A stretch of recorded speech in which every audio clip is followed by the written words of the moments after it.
Assalamualaikum warahmatullahi wabarakatuh. Yang terhormat kepada Ibu Anggi Evita Rini selaku dosen mata kuliah konseling populasi khusus.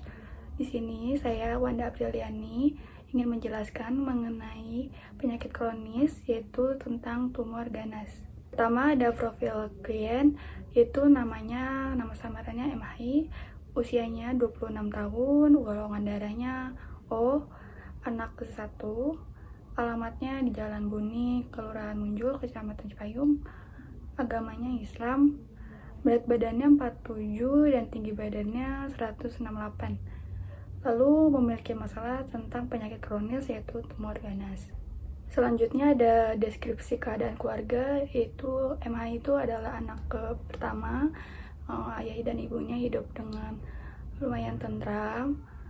Ayahnya dan ibunya sangat menyayangi MHI, dan MHI juga lebih dekat dengan ibunya.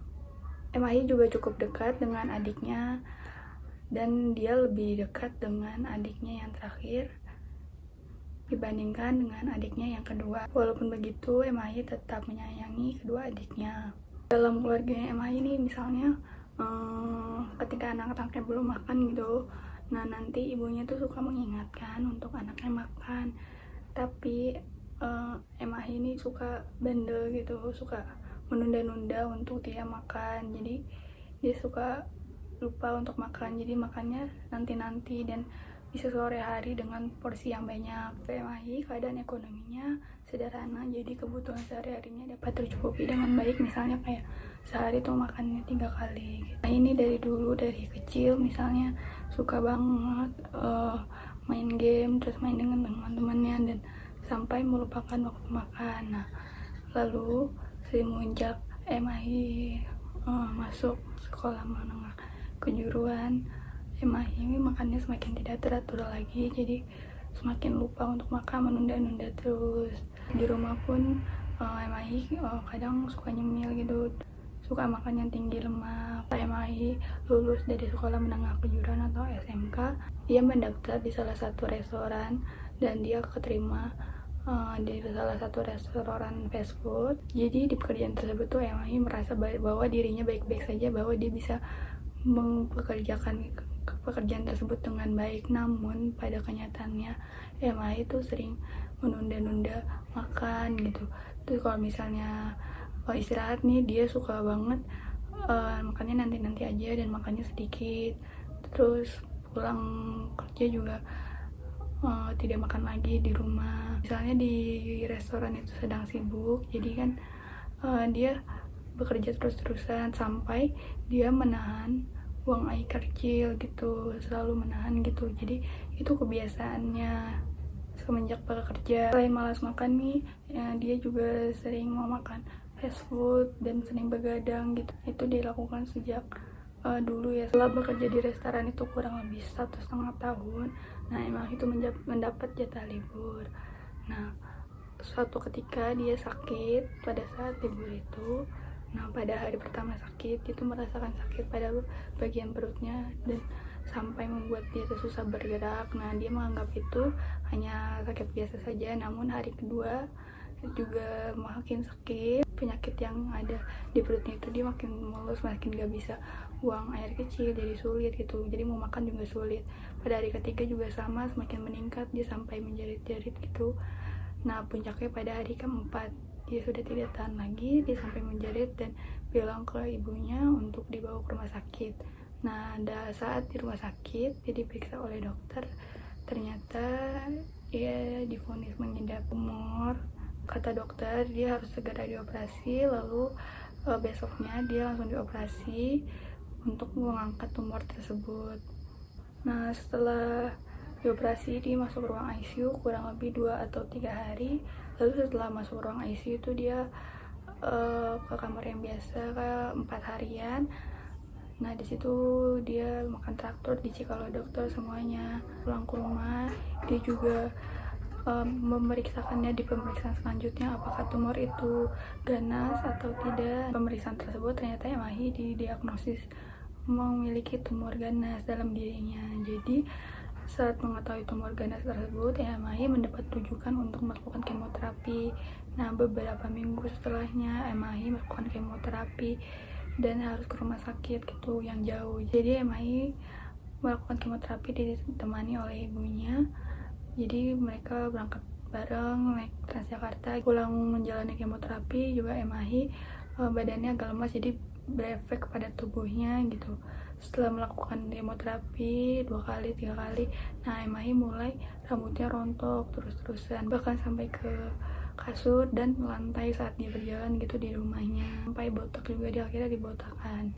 Setelah klien melakukan kemoterapi kurang lebih 6 kali, nah setelah 5 tahun setelahnya tuh harus diperiksakan kembali apakah tumor tersebut ada lagi atau tidak dalam tubuhnya. MAI ini termasuk konseling populasi khusus karena memang dalam dirinya tuh bisa bergerak secara normal, bisa seperti orang pada umumnya, namun dalam dirinya ada yang memerlukan perhatian khusus dan harus segera diatasi, karena kalau tidak diatasi bisa berakibat yang tidak baik, yang salah dari keadaan tubuhnya tersebut. Jadi itu termasuk konseling populasi khusus. Dan diagnosis klien, prognosis klien mengalami penyakit kronis dahulu, memiliki pola hidup yang tidak sehat seperti malas makan, makanan fast food, begadang, dan sering menahan buang air kecil.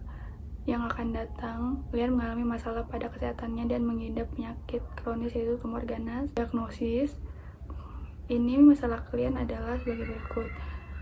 Klien mengidap tumor ganas karena memiliki pola hidup yang tidak sehat, seperti malas makan, makanan fast food, begadang, dan sering menahan buang air kecil. Dan kelebihan klien gitu, kelamannya klien menganggap kesehatan itu kurang penting, jadi saat masuk bekerja dia semakin malas makan. Jadi yaudah saya biarin aja gitu, nggak makan juga, lapar juga biarin aja, mending istirahat daripada makan. Klien tidak memiliki pengendalian diri, jadi klien tidak memiliki pengendalian diri, sering mengalami kesulitan dalam mengatur pikiran, emosi, dan perilakunya sesuai dengan situasi yang ada. Yang ketiga, ada klien sulit memanajemen waktu. Klien mengalami hambatan dalam mengontrol antara jam makan, pekerjaan, dan kegiatan lainnya. Kelebihannya, klien memiliki sifatnya pekerja keras. Klien ketika fokus pada sesuatu itu harus selesai, harus tertata dengan rapi, bahwa dia bisa mengerjakan itu dengan baik. Yang kedua, ada klien tetap semangat menjalani kemoterapinya, jadi walaupun harus jauh gitu perjalanannya dengan jarak jauh, mau gitu melakukan kemoterapi di rumah sakit. Hambatan yang dihadapi oleh klien, yang pertama, ada klien berpikir sakit yang dideritanya tidak parah. Jadi pada hari pertama tuh dia merasa dirinya bahwa masih sakit biasa, sakit mules biasa. Ternyata setelah 4 hari sakitnya semakin parah, diperiksakan ke rumah sakit, ternyata mengidap penyakit kronis. Yang kedua, ada jarak rumah ke rumah sakit terlalu jauh. Jadi klien ini dan ibunya ke rumah sakit tuh pada pagi hari menggunakan Transjakarta. Jadi mereka harus menempuh perjalanan setengah jam untuk menyampai rumah sakit itu. Yang ketiga, ada melemahnya sistem imun tubuh, jadi berefek pada gangguan pencernaannya. Terus sistem efek samping obat dapat menyebabkan mual dan kurang nafsu makan, merasakan kelelahan yang lemah, membuat klien enggan untuk makan atau bergerak ke sana kemari. Yang keempat, ada stres. Klien setelah mengetahui penyakit tersebut jadi memikirkan bagaimana hidupnya. Dia selalu berpikiran yang negatif tentang dirinya dan itu mengakibatkan dia stres. Ancaman yang dihadapi oleh klien apabila klien tidak langsung segera diobati pada saat itu, maka bisa berefeknya yang tidak baik pada tubuhnya, pada dirinya. Itu nanti tumornya akan semakin besar dan klien juga tidak akan kuat lagi menahan rasa sakit itu. Klien juga harus menjalankan kemoterapi karena klien memiliki penyakit kronis dan tumor yang ganas gitu. Nah, itu harus menjalani kemoterapi. Apabila tidak dilakukan, maka akan memungkinkan tumor itu tumbuh lagi dalam tubuhnya gitu. Jadi itu kan bisa berakibat fatal dan harus segera dioperasi lagi klien.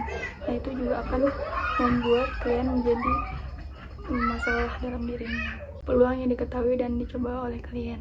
Peluang yang telah dicoba klien setelah mengetahui ada tumor ganas itu mencoba makan makanan sehat seperti sayuran dan memakan buah.